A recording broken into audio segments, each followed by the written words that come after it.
Hey there, I'm Lee Ullman here with some big news from the National Young Farmers Coalition. We're partnering with Heritage Radio Network on a special season of The Farm Report. It's all about what's happening with the Farm Bill and how it impacts farmers and eaters. I am growing diversified vegetables on land that's been in our family for 150 years. And so with the pandemic, gentrification, property values going up, we had to sell the land and we lost it. Join us as we uncover the untold stories behind this massive piece of legislation that shapes how we grow our food, what we eat, and so much more. The problems we have had, those are things that come from earlier Farm Bill and USDA policy, right? Like Earl Butz, get big or get out. You know, it's my responsibility to know not only what I'm eating, but then like how that all came to be. And realize like, wow, like this piece of legislation, all this money, like it's technically something that I support as a taxpayer. While Congress debates the next Farm Bill, this is not just an invitation to listen. It's a call to action. Be part of the conversation. Subscribe to the Farm Report on Heritage Radio Network, wherever you listen to podcasts. This episode is brought to you by Square. If you run a restaurant or business, Square has the tools to help you stay connected to customers, shift your business, and navigate this uniquely challenging time. Learn more at square.com/go/industry.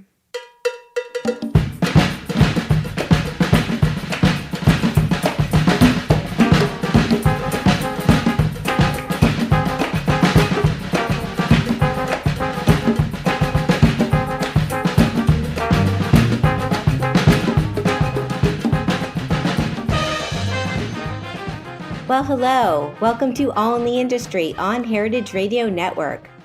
I'm your host, Sherry Bayer, and it is Wednesday, May 20th, 2020. This is the 251st episode of this series, which is dedicated to behind-the-scenes talent in the hospitality industry. Today, my guest is the founder of a strategy and design consultancy based in New York City, and I will introduce her fully in a moment. First, as I do on every show, I will start with my PR tip, and then later we will have my speed round game, industry news discussion on COVID-19, my solo dining takeout experience, and the final question. As the founder of Bayer Public Relations, I'm going to tip the show off with my PR tip of the week. So today's tip is to do your part. Get active, get involved. Do what you can to help make the world a better place.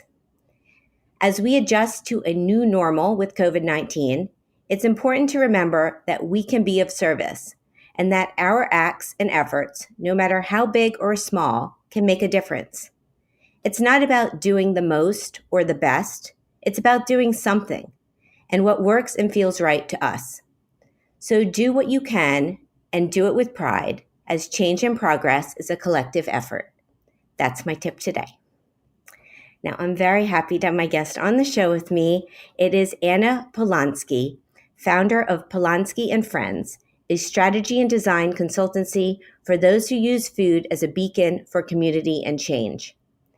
Anna has worked in hospitality her entire career and has earned accolades from numerous organizations, including Forbes 30 Under 30 and the James Beard Foundation. Anna's recent initiative, Ask Chefs Anything, which she launched with Galen Quinn, is raising awareness and funds for the immigrant workforce of U.S. restaurants through online auctions. Hi, Anna. Welcome to the show. Hi, Sherry. Thank you so much for having me. I'm thrilled to have you, and we talked about doing this for a while, so I'm glad we're doing it now. Times have certainly changed since we last saw each other not that long ago when we were in Philadelphia for the chef conference. But it's really great to connect. And I always like to start with my guests to find out about how they got into what they're doing today. So really a bit about your background, like when did you know you wanted to get into hospitality? Yeah, absolutely. I come from a really food-obsessed family. My dad is a fantastic cook. He has supper clubs. Part of my family also makes uniforms for hospitality. So I've always been sort of surrounded by food and chefs. And then I went on and studied political sciences and marketing. That's 15 years ago, and I guess I wasn't really sure at the time that food could be a career if I didn't want to be a chef. So I kept doing internships and small jobs in fashion and luxury, but just was really not fulfilled by that. And ended up working in a restaurant in New York City when I was 18. And that was amazing because that made me realize that I really want to work in food, but that I didn't want to work in restaurants. And that's how I came back to France, started to work for Le Fooding, which is a guide there, and never looked back. Still in food 15 years later.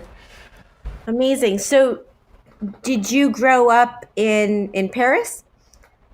That's right, in France, Okay. yeah, Paris.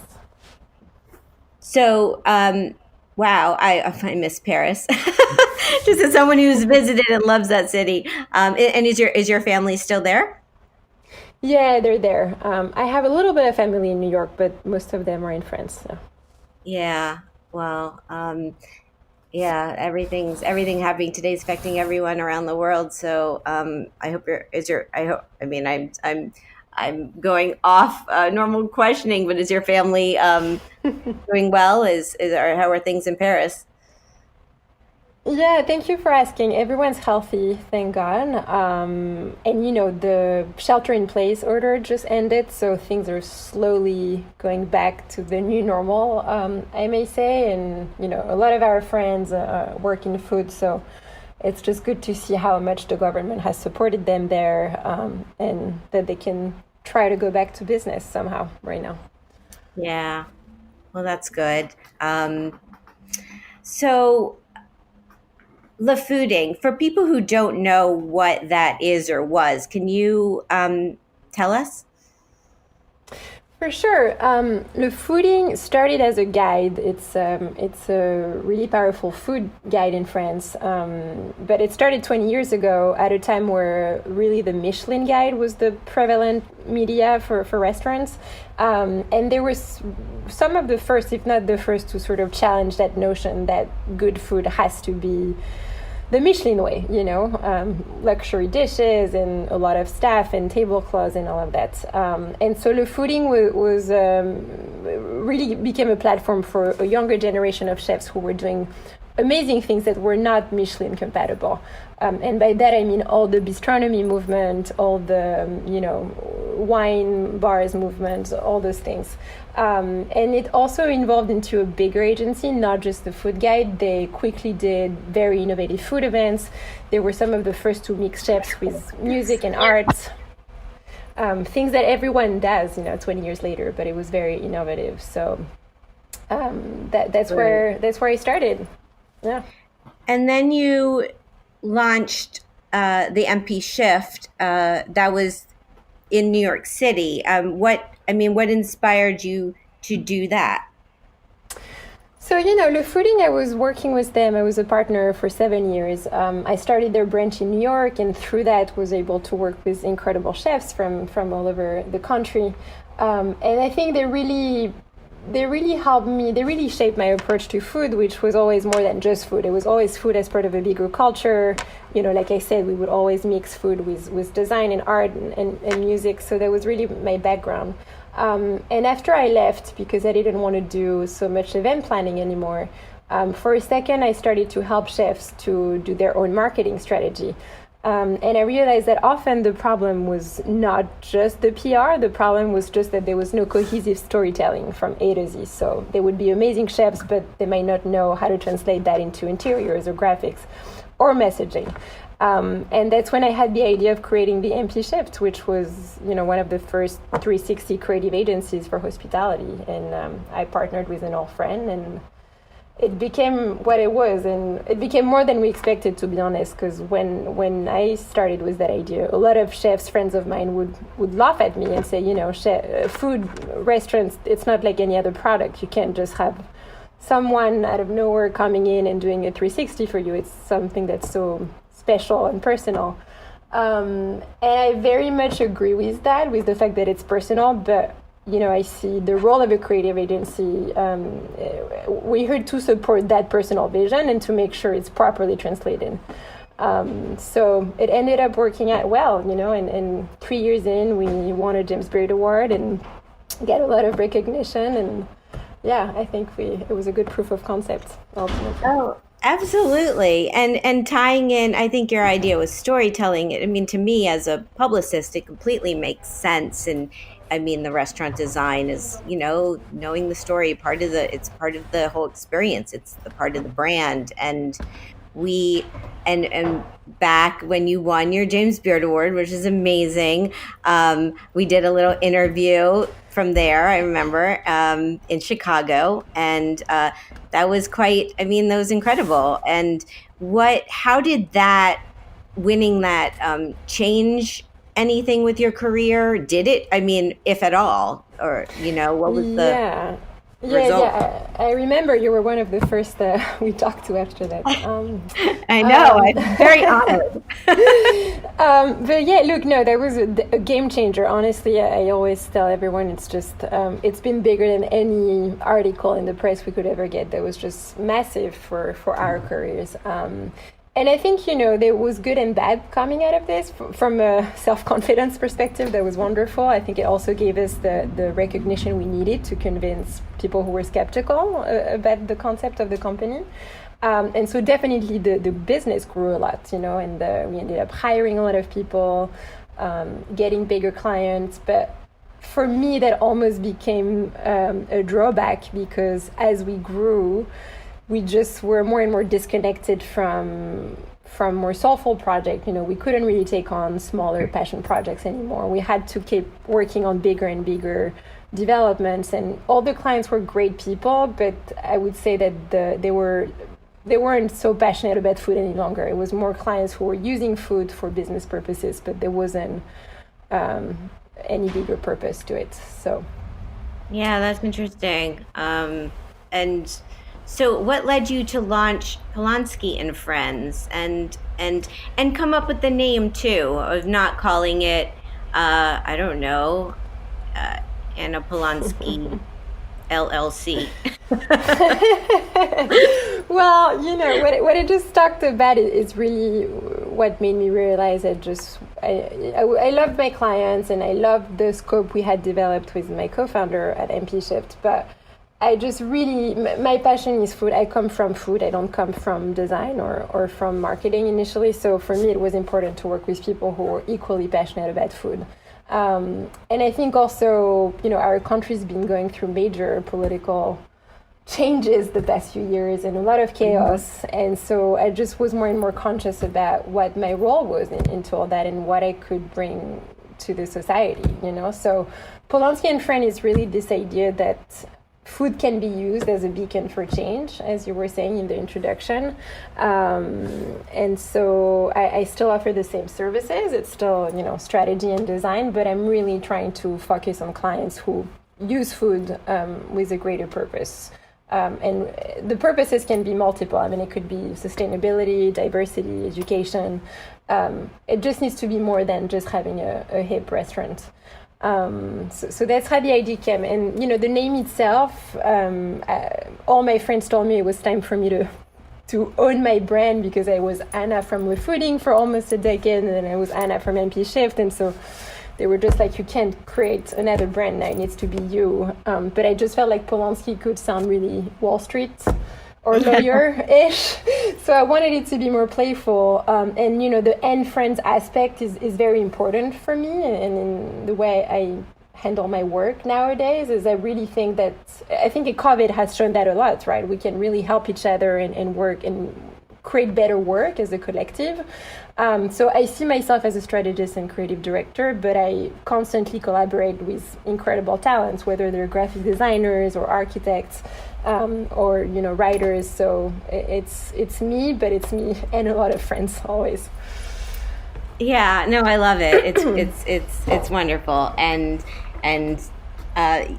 everything you're doing in your work. As I observe all of your beautiful graphics, and projects that you've been working on. It's quite impressive. And what has happened now with COVID, with your services, with your clients? How have you and they pivoted in this very unprecedented time? Well, it's really hard, right? I think what's hard for everyone right now is just the uncertainty. I mean, there's no real signal of when things are going to change again and when we're going to find solutions. So I wouldn't say that I'm moving forward with a precise plan in mind, and same for my client, but I am at least moving forward and just doing as much as I can. And I think, putting on my website bio the fact that I work with mission-driven projects, it wasn't obvious for me in a moment like that to be mission-driven and to support mission-driven initiatives. So that's kept me very busy. On the one hand, I've been leading a lot of community campaigns to help people of our industry, restaurant workers, immigrant workers, and we can talk about that more in detail. But I'm also trying to offer solutions to my clients who stayed on board, and right now they're all pivoting to delivery and to-go. So just trying to bring sensitive ideas for packaging, for customer experience, for activation. It's just taking it day by day. Absolutely. Are most of your clients based in New York, and are they mostly restaurant type projects, or?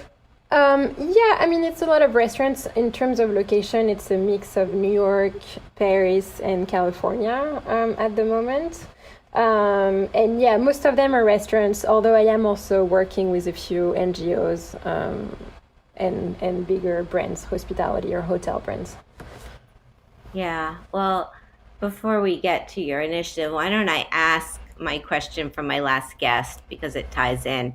On episode 250, I had on Michael Schatzberg. He's the managing director for Branded Restaurants and the founder and managing partner of Branded Strategic Hospitality. And he wants to know, if you were to build a restaurant today, post-COVID, what do you think that will look like, from the design, layout, bar, entrance, and so on? Difficult. My guess, the best questions on my show come from my last guest. Look, I'm starting to think about it because I'm about to kick off a new design project, actually, and my client was asking me, what are we going to do? And I think it's hard to answer for sure. We're going to have to take into account the distance needed between tables. We're going to have to incorporate a takeout window or some sort of, customer-friendly takeaway area. So those are really practical things that we need to keep in mind. But in terms of restaurants that exist, I almost feel like, I don't really believe in all those gimmicky design ideas that we're starting to read about, like plexiglass dividers and all of that. Yeah. The sneeze guards, of course, I believe in, but reinventing the dining room, I don't really know that I believe. To me, a restaurant's purpose is really to create moments that are comforting to the audience, and I don't see how that's going to happen for now for sit-down dining.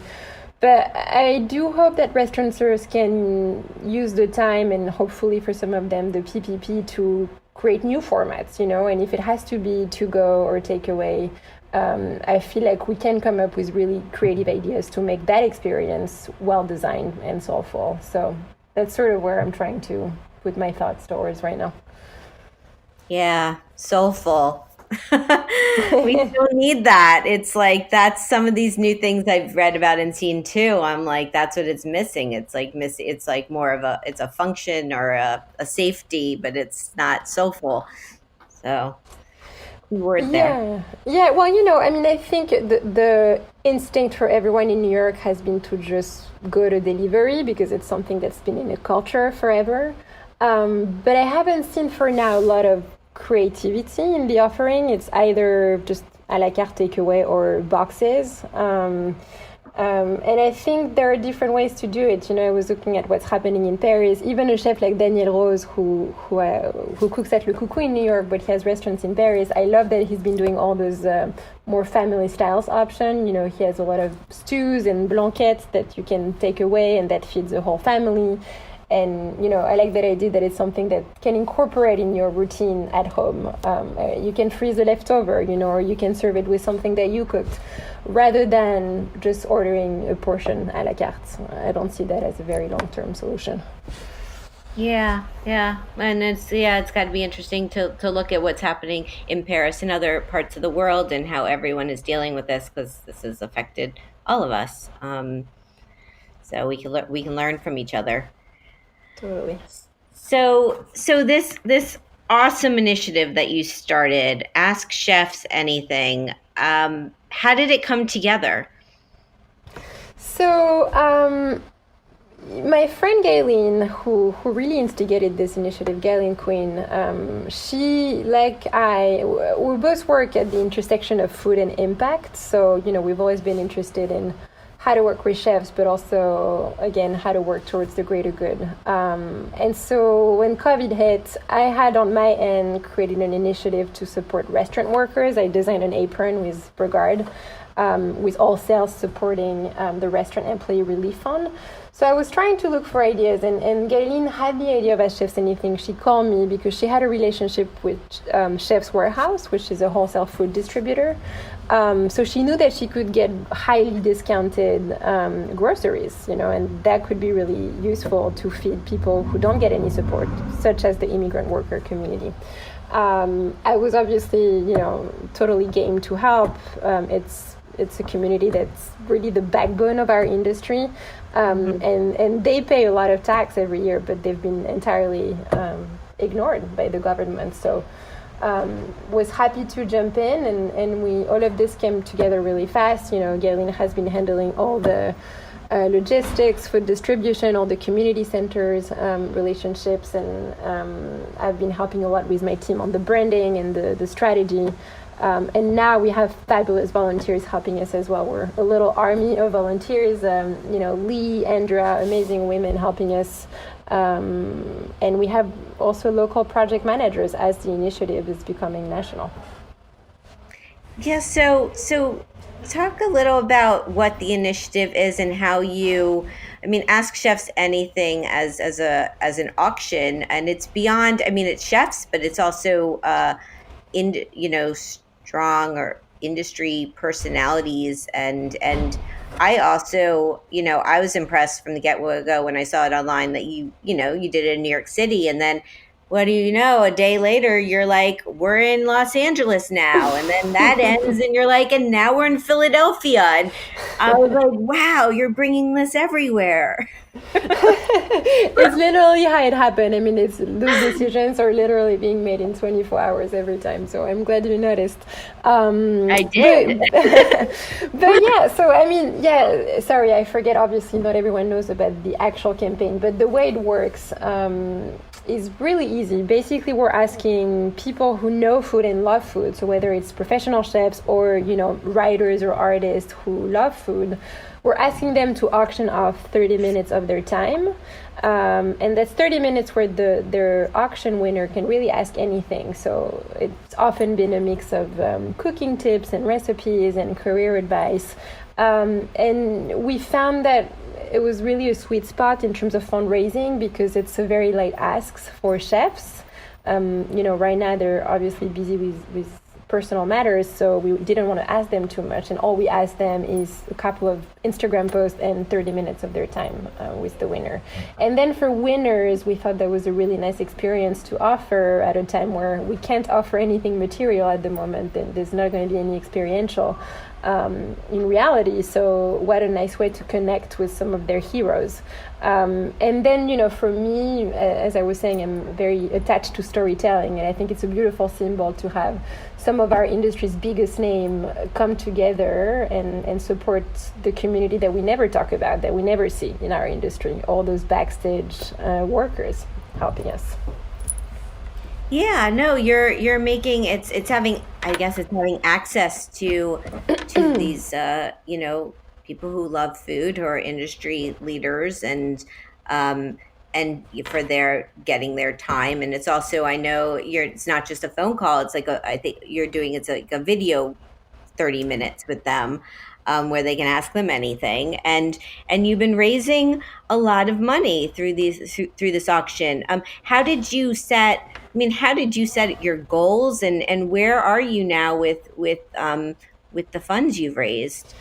Yeah, it's been incredible. I mean, New York, our initial goal was $10,000, and we ended up reaching that goal the first day. So we just we just doubled the goal, and next thing we knew, we actually tripled the initial goal. New York raised over $30,000. So that really encouraged us to aim for higher.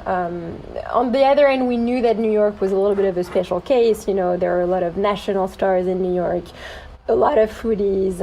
So we're not expecting to reach so much money in every other city, but LA, I think we raised about $15,000 from the public, and then through sponsors, Postmates gave us another $10,000. Philly was about the same ratio. San Pellegrino gave us money there. So that's also what's nice, is that a lot of brands now and people who want to support are coming to us and are adding to the donation. So all in all, we're at about $80,000 raised in 3 weeks between New York, LA, and Philadelphia.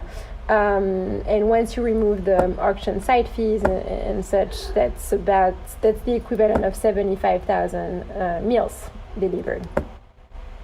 It's so wonderful, and meals for immigrant workers, which you're focusing on, which and I think you did answer this, but why did you decide to focus on that? Just I don't know how many other initiatives are focusing on that, if any, but I think it's really wonderful and important. Yeah, it's interesting. I mean, thankfully, there's been a lot more press this past week about that issue. There was a beautiful article in the LA Times about an undocumented worker being interviewed. California just announced that they're gonna invest in helping that community. So things are evolving a little bit, but when we started the campaign a month ago, really nothing was being organized. I mean, it's not true. There's always a lot of smaller grassroots campaigns, but we just weren't seeing any strong marketing campaign drawing awareness around this issue or any national movement. So we thought we needed to help, and like I said, I had already been doing something for just any sort of restaurant workers, and we started to read more articles about farms and how there was no more labor, no more immigration, and those people weren't receiving support. So we thought we need to help. And again, I think it's true of every industry. This is a community that's vulnerable and need to be helped. But especially for the food industry, there's no food industry without the immigrant workers. They're the ones harvesting the food. They're building the restaurants. They're preparing the food, cleaning our dishes. I mean, there's such an instrumental part of our industry that it felt right for us as food people to try to help them. Yeah, absolutely. So where are you going next? Lots of cities. We have right now 5 more cities lined up until the end of June. This week we took a little bit of a break, but next week we're doing Miami. Hey, it's my hometown. Oh, cool. Well, we should talk offline then. Yeah, we should. So Miami is exciting. Then we're going to have St. Louis. We're going to have Dallas, Chicago, San Francisco, and Nashville are in the plan right now. Oh, so cool. Yeah, and for people listening, you can, I'm getting all my information through Instagram, which you have the hashtag and the handle for Ask Chefs Anything. That's right. And it's been such a strong campaign, and your design work is definitely, it's captured, I think, even more of the audience that you would have normally, because it's so beautifully put together with your design. Thank you so much. I mean, it's something I've said in the past. I really hope it sort of becomes a case study to prove that investing a little bit of time and energy in the right branding and in the right marketing can make a huge difference for important topics. And that sounds obvious to me and probably to you as a publicist, but I think traditionally in the past, really serious people on the ground just never felt like that was that necessary or didn't really want to find time for it. And I hope it shows that, again, as a collective, we can come together and do something powerful and reach a wider audience. Yes, absolutely. Well, I think you're doing it. And so congratulations to you. I mean, great work. Really, really, you should be proud. So on that happy note, let's take a little break. And we will come back and we'll talk more with Anna, and we will have my speed round game. We'll have industry news, my solo dining experience, and the final question. So stay with us. This is All in the Industry on Heritage Radio Network.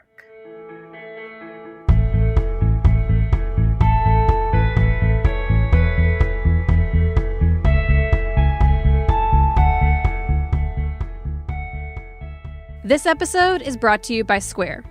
We all know that this is an incredibly challenging time for our friends running restaurants and small food businesses. With social distancing in place, people are staying home and eating in, and restaurants have had to pivot to pickup and delivery only. HRN would usually be recording our podcast from our studio inside Roberta's.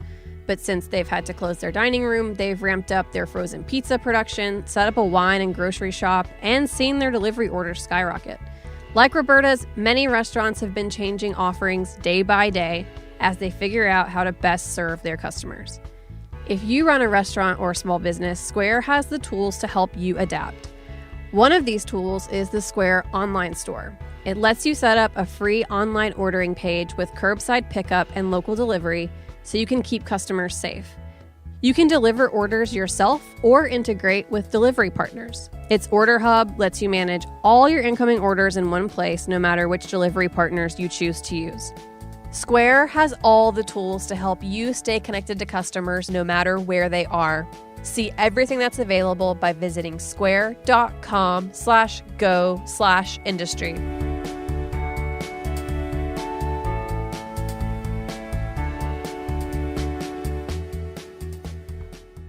Welcome back to All in the Industry on Heritage Radio Network. I'm your host, Sherry Bayer. My guest today is Anna Polonsky, the founder of Polonsky and Friends.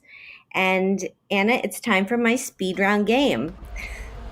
All right, I'm a little anxious. Let's do this. Oh no, I'm confident in you. This is gonna be great. And there's no rules. There's no right or wrong. You just pick your preference. I give you two or more choices, such as chocolate or vanilla. So here we go. Eat in or eat out? Right now, eat in. I feel you. Wine, beer, cocktail, mocktail, or champagne? Wine, all the way. Tasting menu or a la carte? A la carte, all the way as well. Okay. Small plates or large plates? You know what? More and more large plates, I have to say. Ah, nice. Communal table or chef's counter? I'll go with the spirit of a communal table. Yeah, we'll see what happens with communal tables in the future. How about tipping or all-inclusive charge? I'm French, gotta say all-inclusive. Okay. Designing restaurants over 75 seats or under? Under, as much as possibly with business. Yeah, well, that's the James Beard that's my category. Number. Over or under. So, how about creating playing cards or aprons? Can I say both? Yes, because that's not my question isn't really fair.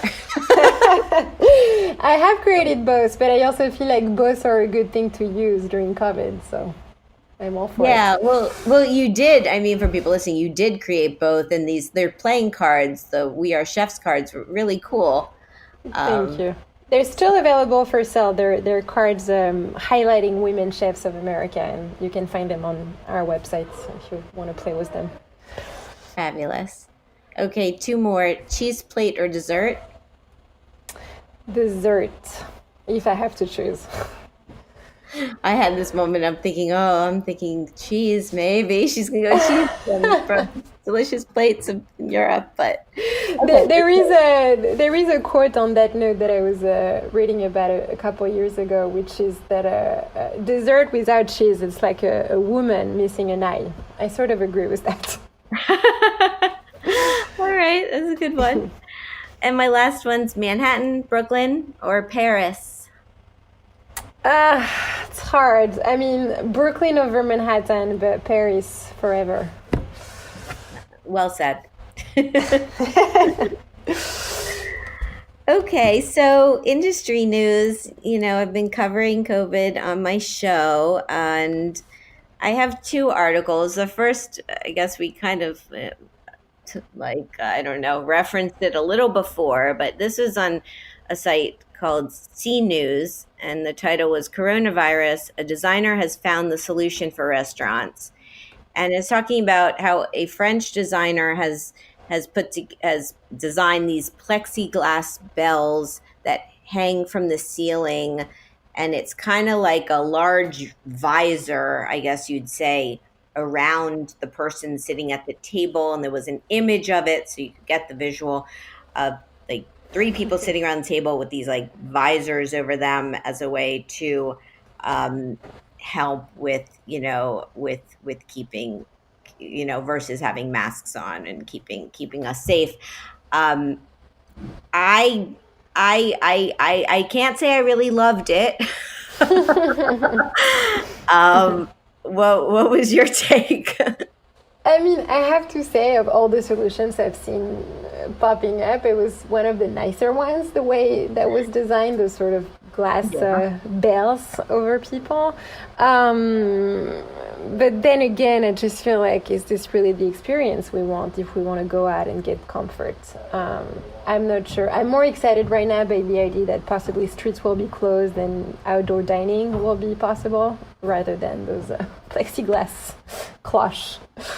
100%. And you're right. I mean, I don't know. There was something about someone hanging like shower curtains within a restaurant. I was like, oh no.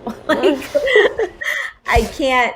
There's just something. It's like, yeah, I don't know. There's something about like why we go out to eat and being, the energy and the style or the, I don't know. These were very stylish, this design, but it's felt, I don't know how I would feel dining under this like kind of, I guess, umbrella or over, I mean, I just feel like it creates little bubbles of isolation when the whole goal is together, and it's also just so hygienist and such a reminder of the virus being all around us. I just don't think that we want to have that on our minds when dining. So right. Yeah, well, we'll see what things other people come up with, or what eventually, how restaurants do make changes. The other article I had was from the New York Times by Kim Severson, and the title was "The New Face of Restaurant Hospitality Wears a Mask." As dining rooms slowly reopen, owners are scrambling to reduce risks and reassure customers with an array of gear. Face coverings lead the way. So this is, Kim was a past guest on my show. Kim's amazing writer, and she's based in Atlanta. And so this article talked about how it was her first time going back to a restaurant. It was a steakhouse called Chops. And I guess the key takeaway, or a lot of the focus of this article, was just about how all the waiters were wearing masks, or the requirement to wear masks or not wear masks. And I think masks are definitely in our future. They're here now. Yeah. Yeah, it's so hard, right? I think, I've been reading that article, and I read Pete Wall's article, and it's difficult. I feel like on the one hand, it's important to talk about what's happening right now that restaurants are reopening, but I'm also worried that it just creates more fear for the readers. And I feel really bad for restaurateurs, who are trying to get back on track, but every article says that it's not cool right now to go to restaurants. So I don't know. I just, like I said, I don't believe that trying to stick to traditional sit-down dining is the smartest way to move forward at the moment. But I'd love to see more articles, maybe offering ideas, or helping restaurateurs. Yeah, I mean, also, I mean, it's just you can't eat with a mask on, and it's just it's a tough situation. And I speaking of masks, though, are you looking at or thinking of maybe talking to your clients about doing branded masks? Because I see that. I see it. It's got to happen like that. Everyone's all of a sudden, as part of merchandise or uniform or marketing. I could just see masks with logos and creative, designs on them. Yeah, totally. It's funny that I actually didn't think about it. I guess I've been impressed by companies like Burgard that I work with, but also Hedley and Bennett, obviously, stepping up and creating all these masks. So, I'm more of when it comes to branding, I'm more of the school of less is more, and I don't think we necessarily need to brand everything. And I'd rather have my clients support existing makers who are making awesome masks. Yeah, we'll have to see. And I have a Hedley and Bennett mask, and it's fabulous. It fits my face well, and it has, she was so smart to put in the pocket with a removable filter. I give Ellen and her team a ton of credit for just that initiative and what she's done. Yeah, great work, and so reactive, so fast as well. That was great to see. Yeah, really, really quick, and for sure. So, well, all this, it will be interesting to see how these conversations change as time moves on. But I am 100% with you with outdoor dining as an option, and especially now that the weather is getting good and we want to be outside. Yeah, we want to be out for sure. So, well, great. So for my solo dining takeout experience this week, I am going to give the rundown of what happened when I came across Dominique Ansel Bakery. So here we go. The location, 189 Spring Street, Soho, New York City. The concept, a bakery and cafe serving creative and beautiful pastries known for its world-famous cronut. The chef and owner, Dominique Ansel. So why did I take out? Well, I was in the neighborhood and I was a bit hungry and a bit thirsty, and I was very excited they were open. So my experience. So this was actually a couple weeks ago. I live up by Columbus Circle, but I had ventured down on a city bike to the Tribeca and Soho area, and I was then walking around. The streets were just quiet and empty, and there really wasn't anyone, many people out at all, and most places were closed. So I came across the bakery and they were open, and I was just so excited. So they had a sign outside that you had to wear a mask to enter, and I had my mask on. So I went in, and they were set up for takeout and delivery. There was a little line, a few people waiting. It was a limited menu. And I ordered at the counter, I paid, I waited a few minutes, I got my goodie bag and coffee to go. And then the bakery is located right near a playground in Soho that has outside tables. So I sat down at a table and I enjoyed what I got. And so what did I get? I had their almond croissant and a cold brew. And my take, it was just a heavenly pastry. It was just filled with, a fabulous cream, and the cold brew, was for just perfect. It was a great snack to have. So the ambiance was the quaint and quiet streets of Soho. I'd say it's perfect for sweets and coffee lovers. Interesting tidbit. So Dominique posted the other day that he just had his first baby. He had a little baby boy. And amazingly enough, the baby was born on the same day that the cronut is credited being born. And I just saw that and I was like, that is just fabulous. Wow. Yeah. I hope the baby is as successful as the cronuts. I mean, I'm sure if he has the genes of Dominique, yes, I'm sure he will be. But I mean, how you can't even, wish for that, or I don't know, just one of those crazy coincidences. And Dominique also has bakeries in LA, London, and Hong Kong. And my personal fun fact is that I met him many years ago when he used to work for Danielle Ballou at Danielle Restaurant, and he was the executive pastry chef. And this is way before the cronut was invented. And he's super talented chef and really nice guy. And he's now known for the cronut, but he was doing amazing things even before then. So it's great to see his success. The cost of my snack and coffee was $11, not including tax and gratuity. Would I go back? Yes. And their website's DominiqueAnselNY.com. So there we go. I need to go. Yeah, it was amazing. It was one of those, it was like in the moment where I was like, this place is open and I'm a fan and I'm going to support and get myself a treat. No, that's great, and I'm a big fan of Dominique as well. Before the cronut,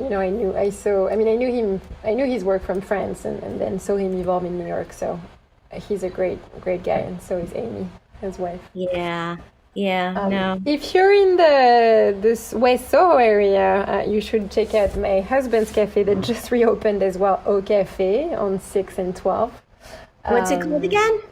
Au Cafe. It's been sort of a staple. It's been 10 years. It's in the space where Joe Jr. used to be the iconic diner, and so he just reopened yesterday for takeout. So I didn't realize that was your husband's place, and I am familiar. I've been there several times. I've gone there, to do work and my coffee laptop combo.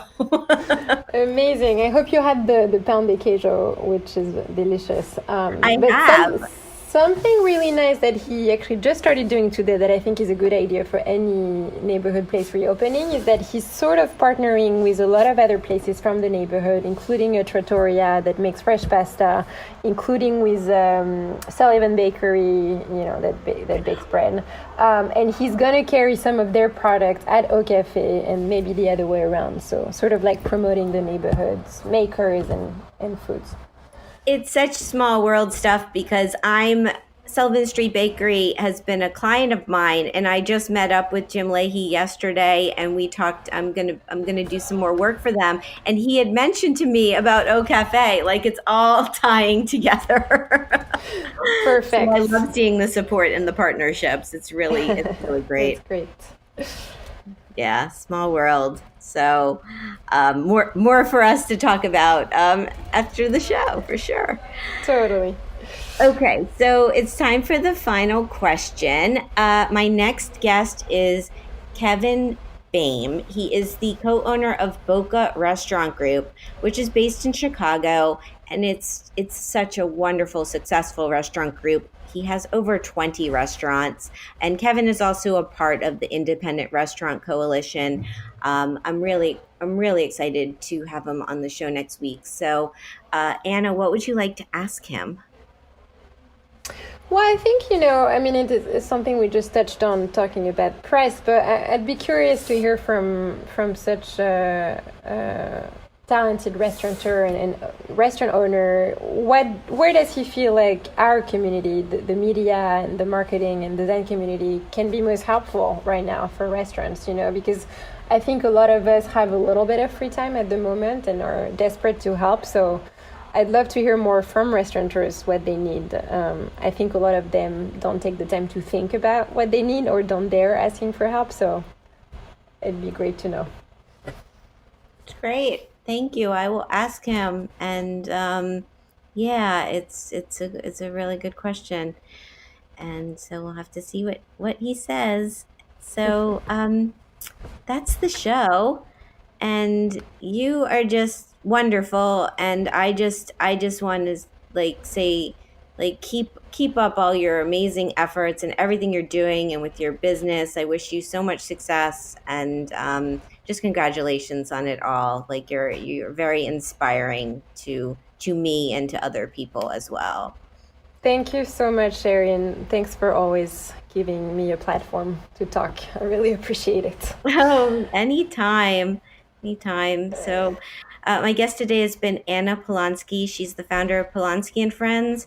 Her website is polonskyandfriends.com, and on social media at Anna Polons, at Polonsky and Friends, and at Ask Chefs Anything. And is that's your website too, Ask Chefs Anything? Yeah, exactly. Yeah, Galen and I set it up, so you have all the basic info about the initiative at askchefsanything.com. Great. You can find me. I'm just going to close out. You can find me at Sherry Bayer, at Bayer PR, and at All Industry. My Facebook page is All in the Industry. My websites are BayerPublicRelations.com, SherryBayer.com, and AllInTheIndustry.com. All of our shows are archived at heritageradionetwork.org. We are also on iTunes, Stitcher, and Spotify. So tomorrow, I'm back doing one of my Instagram lives at All Industry. May 21st at 3 p.m., I'm going to be talking with hospitality lawyer Jasmine Moy, and get her input of what's happening with the law and the current status of things due to COVID-19. So you can tune in then, and it will also be saved on IGTV. Thanks to my engineer today, Amanda Wang, and thanks again to Anna. I'm Sherry Bayer. Be safe, be well, and thank you for being part of All in the Industry. Bye.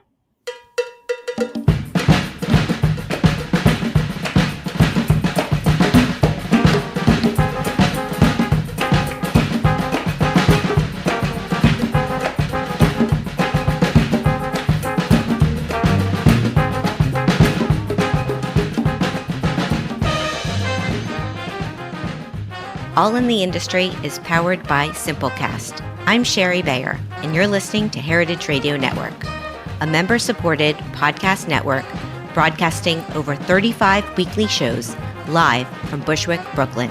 This year, HRN is celebrating 10 years of food radio. For the past decade, we've been taking you behind the scenes of farms, restaurants, breweries, school cafeterias, and more. It's been 10 years, and we're just getting started. Learn more at heritageradionetwork.org.